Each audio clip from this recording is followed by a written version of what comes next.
Hello, this is Mel, and welcome to my podcast. In today's episode, we will take a deep dive into Disney's The Incredibles to unpack the big psychological, hidden ideas behind the surface.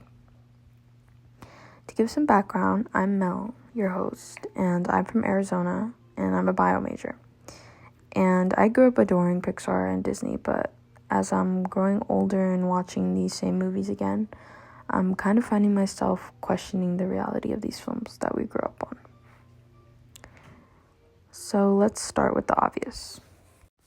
As we all know, in the movie The Incredibles, superheroes are forced into hiding after being deemed a danger to society. And it's not really because they've done anything wrong, other than the opening scene where Mr. Incredible gets pretty...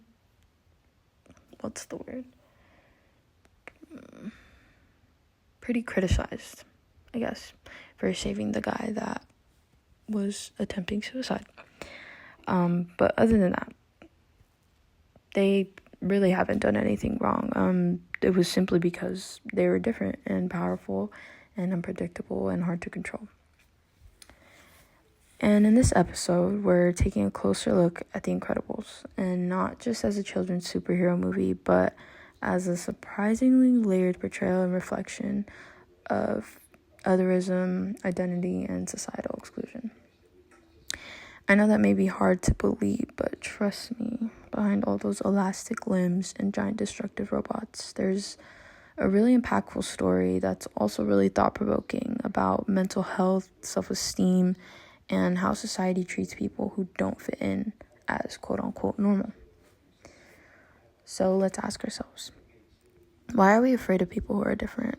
And what happens when we're forced to hide parts of ourselves to fit in? And how do characters like Mr. Incredible reflect real identity crises?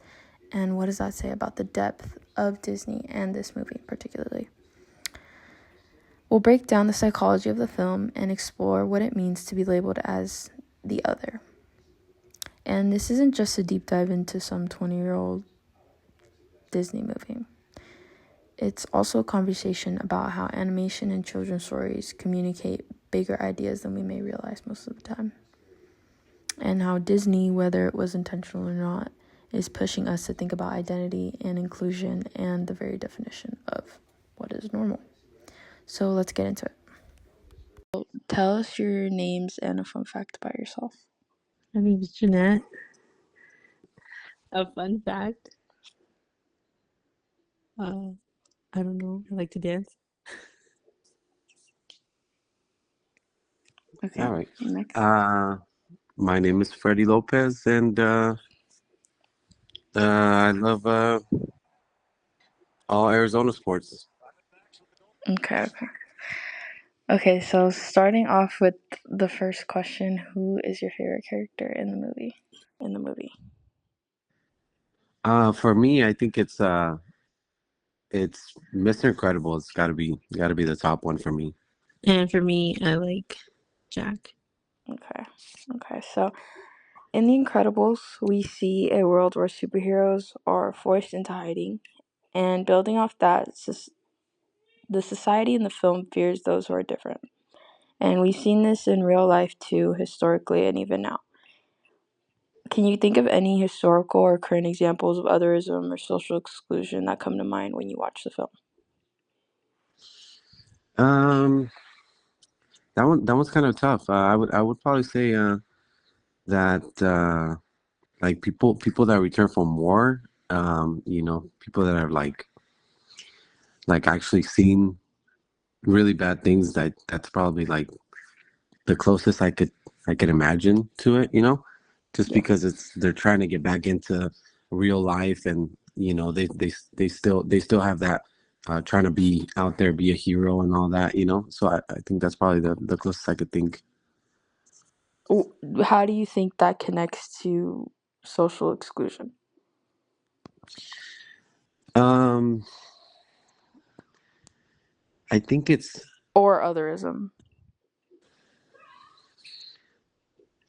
I don't know, I just having somebody, just knowing, I think just having the thought of somebody like that has killed another person, maybe in battle and all that. I would imagine that that just makes everybody kind of uneasy, you know. Mm-hmm. Yeah. And what about you, Mother? Can you think of any historical or current examples of otherism or social exclusion that come to mind when you watch this movie? Mm, no, I kind of agree with your dad. Hello. Yeah, we're still here. Go ahead. Oh, okay. Um. Okay. Next question. So, I'm also thinking about the psychological toll of that type of exclusion, and in the movie, Mr. Incredible loses his sense of purpose when he's forced to live a normal life, quote unquote normal life. So what kind of psychological impact do you think this kind of suppression has specifically when it comes to things like identity or self-worth?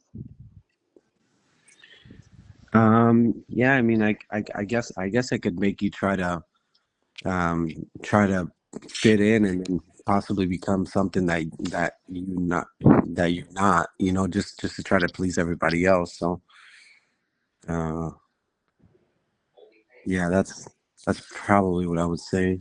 Yeah, just like him trying to force him, like, or people trying to force Mr. Incredible to be who he's not when he really wants to be like a superhero and um be the, you know,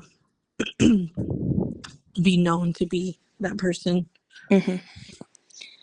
Mm-hmm. And so now here's a bit of a controversial one. Disney's often seen as this safe, non-political company, but movies like The Incredibles seem to have something to say about society and who we exclude and the type of people we are.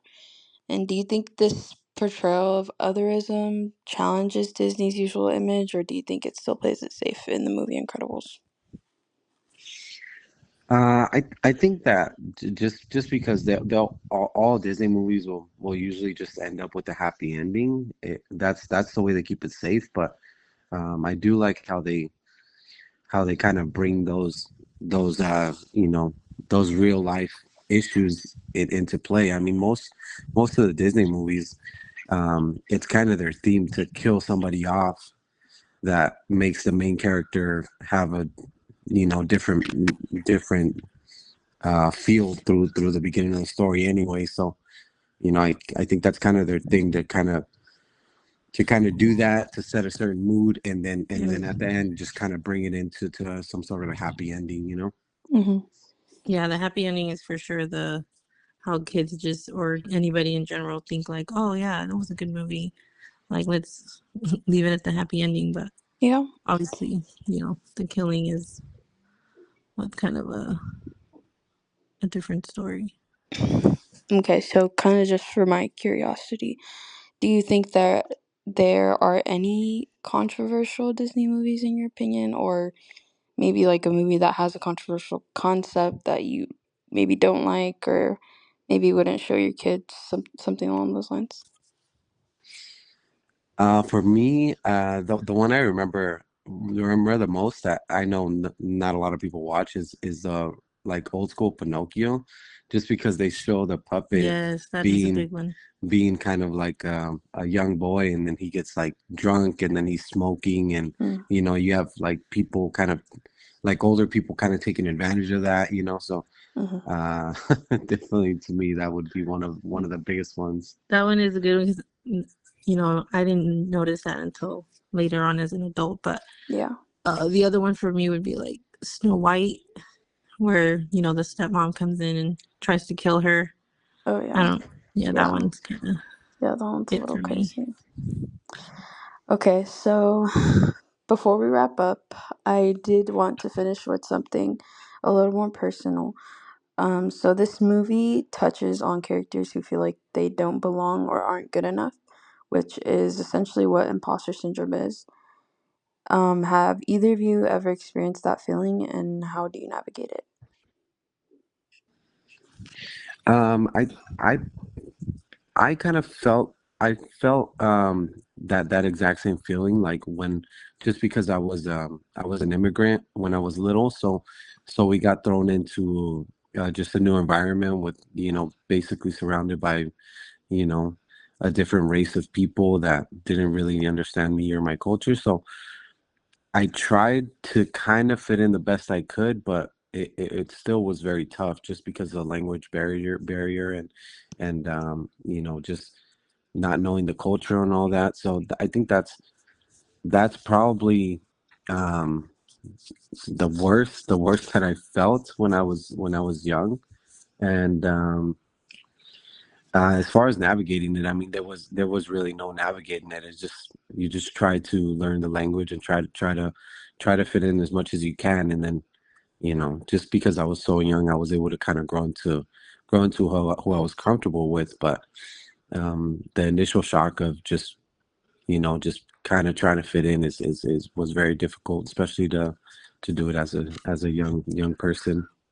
Mm-hmm. And I have something similar, like at a young age, like being Hispanic and trying to learn a different language was definitely hard. But, coming in, walking into a classroom and you see, you know, blonde kids and blue eyes, like you want to be like them and they speak like, perfect English.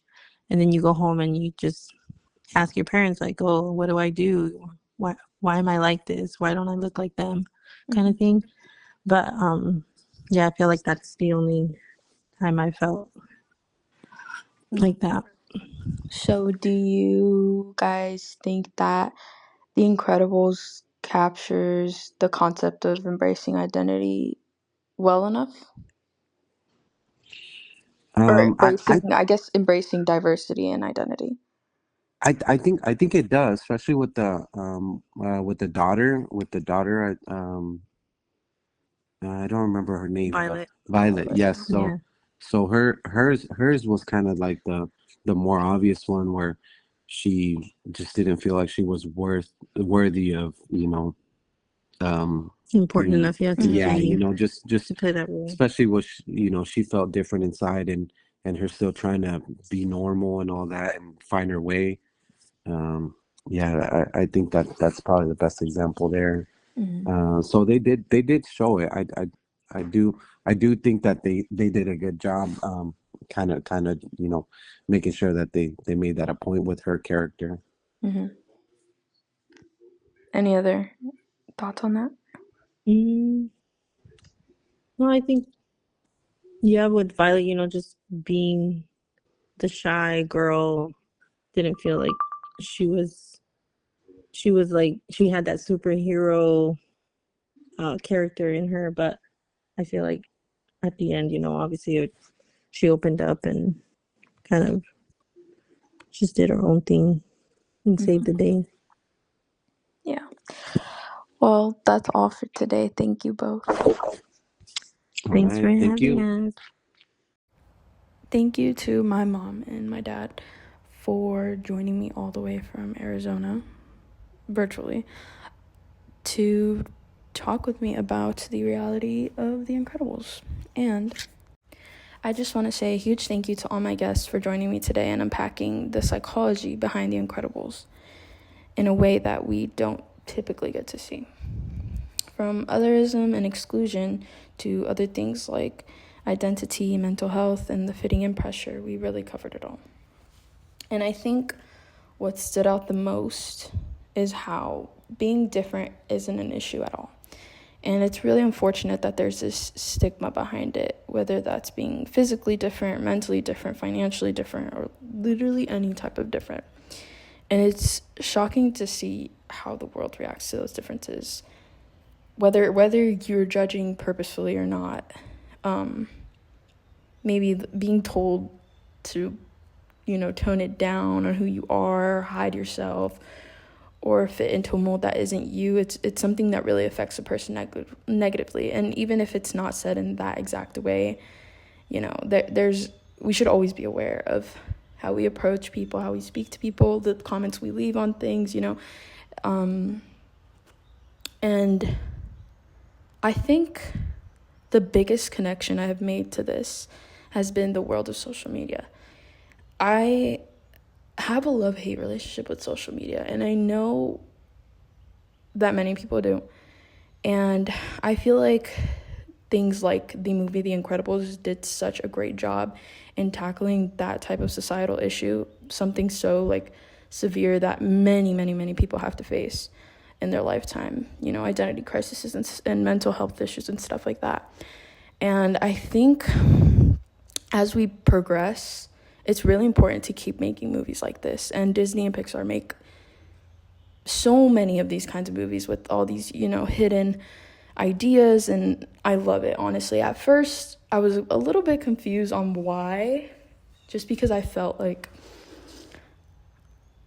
kind of felt like kids didn't really need to go that into depth about otherism and stuff like that, but I guess that part is kind of more for the adults, and I've grown to appreciate this side of Disney and Pixar a little more, especially growing up in the rising age of social media and being worried about younger generations having to live in that generation. I just wish they could all live in the generation of Disney Channel and Nickelodeon only, but more specifically Disney Channel.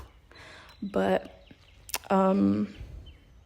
yeah, I think it does an amazing job at tackling the societal issues and, you know, finding ways to navigate those stressors within the superheroes.